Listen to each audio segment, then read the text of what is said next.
নমস্কার। আজ আমি আপনাদেরকে এমন একটি সন্ধ্যাবেলার মন্ত্রের কথা বলবো যা খুব বেশি মানুষ জানে না, কিন্তু শাস্ত্রমতে এই মন্ত্র জপ করলে মা লক্ষ্মী ঘরে প্রবেশ করেন এবং শুধু প্রবেশই নয়, তিনি সেখানে থেকে যান। অনেকের জীবনে টাকা আসে কিন্তু শান্তি আসে না, আবার অনেকের জীবনে সুযোগ আসে কিন্তু ধরে রাখা যায় না। এর কারণ কি জানেন? কারণ মা লক্ষ্মী শুধু ধনের দেবী নন, তিনি শৃঙ্খলা, শান্তি এবং পবিত্রতার দেবী। আজকের ভিডিওটি শেষ পর্যন্ত শুনুন, কারণ শেষে আমি বলবো একটা ছোট্ট ভুলের কথা, যার জন্য মা লক্ষ্মী এসেও অনেকের ঘর থেকে চলে যান। তাই সবাইকে অনুরোধ, গল্পটা শেষ পর্যন্ত শুনবেন, আর গল্পটা ভালো লাগলে একটা লাইক করে দেবেন।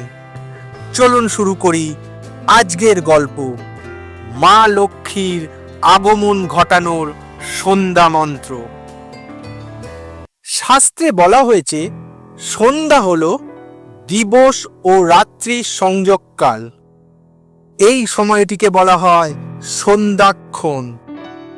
পদ্মপুরাণ ও স্কন্দপুরাণে উল্লেখ আছে, সন্ধ্যাবেলায় দেবতারা গৃহস্থের ঘর পর্যবেক্ষণ করেন, বিশেষ করে মা লক্ষ্মী। তিনি দেখেন এই ঘরে কি শান্তি আছে, এই ঘরে কি আলো আছে, এই ঘরে কি শুদ্ধতা আছে। যেখানে অযথা চিৎকার, ঝগড়া, অন্ধকার, অবহেলা, সেই ঘরে মা লক্ষ্মী বেশিক্ষণ থাকেন না। এই কারণেই সন্ধ্যার সময়কে শাস্ত্রে এত গুরুত্ব দেওয়া হয়েছে।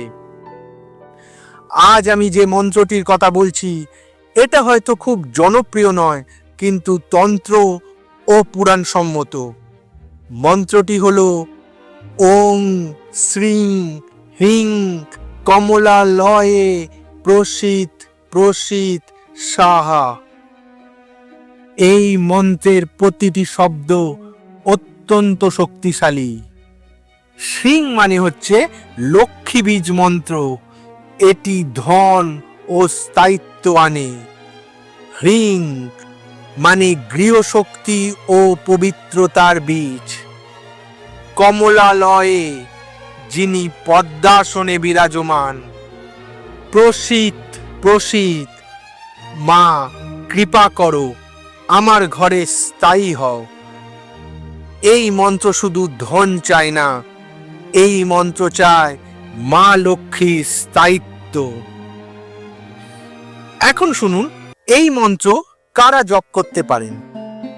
এই মন্ত্র যারা সংসার করেন, যারা চাকরি করেন, যারা ব্যবসা করেন, যাদের টাকা আসে কিন্তু হাতে থাকে না, যাদের ঘরে অশান্তি আছে অথচ আয়ের অভাব নেই, তারাই এই মন্ত্র উচ্চারণ করতে পারেন। তবে একটা কথা, আপনি যদি মন্ত্রকে পরীক্ষা করতে চান তবে এই মন্ত্র জপ করবেন না। শাস্ত্রে বলা হয়েছে অশ্রদ্ধায় জপ করা মন্ত্র দেবীর কৃপা ফিরিয়ে দেয়। এখন আমি আপনাদেরকে বলবো এই মন্ত্র জপের সঠিক নিয়ম। সূর্যাস্তের ঠিক 20 মিনিট পরে আপনি পূর্ব বা উত্তর মুখে বসুন। একটি প্রদীপ জ্বালাবেন, বড় কিছু লাগবে না, একটা ছোট্ট আলোই যথেষ্ট। মন শান্ত করবেন, চোখ বন্ধ করবেন, তারপর ধীরে ধীরে জপ করুন ওং শ্রীং হ্রিং কমলালয়ে প্রসীদ প্রসীদ সাহা। শুরুতে 11 বার, পরে 21 বার, আর সম্ভব হলে 108 বার এই মন্ত্র জপ করুন। টানা 21 দিন এই মন্ত্র পাঠ করুন, আপনি তফাৎটা বুঝতে পারবেন। শাস্ত্রে বলা হয়েছে বৃহস্পতিবার হলো বিষ্ণুর দিন আর শুক্রবার মা লক্ষ্মীর দিন। যে ব্যক্তি এই দুদিন সন্ধ্যায় এই মন্ত্র জপ করেন, তার ঘরে শুধু মা লক্ষ্মী আসেন না, তিনি স্থায়ী হন। এই দিনগুলোতে মন্ত্রের শক্তি বহু গুণ বেড়ে যায়। এখন আমি আপনাদেরকে বলছি সবচেয়ে বড় ভুলটির কথা। অনেকে সন্ধ্যায় অন্ধকার ঘরে বসে মন্ত্র জপ করেন। এটি স্বাস্থ্যসম্মত নয়। মা লক্ষ্মী আলো ভালোবাসেন। অন্তত একটি প্রদীপ অবশ্যই জ্বালাবেন। আরেকটি ভুল হলো সন্ধ্যার সময় ঝগড়া। মন্ত্র জপের আগে ও পরে শান্ত থাকুন, না হলে লক্ষ্মী এসেও চলে যাবে।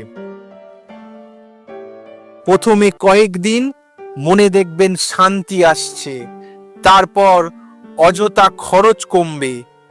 এরপর আটকে থাকা কাজ ধীরে ধীরে চলতে শুরু করবে। মা লক্ষ্মী হঠাৎ ঝড়ের মতো আসেন না, তিনি ধীরে আসেন কিন্তু স্থায়ী হন। যদি এই মন্ত্রটি আপনার মনে ভক্তি জাগিয়ে তোলে, তাহলে ভিডিওটা লাইক করবেন, ভক্তদের সঙ্গে শেয়ার করবেন এবং কমেন্টে লিখে দিন জয় মা লক্ষ্মী। আর মিথিক বাংলা চ্যানেলকে সাবস্ক্রাইব করতে ভুলবেন না। মিথিক বাংলা, যেখানে পুরাণ জীবন্ত হয়। ধন্যবাদ, ভালো থাকবেন।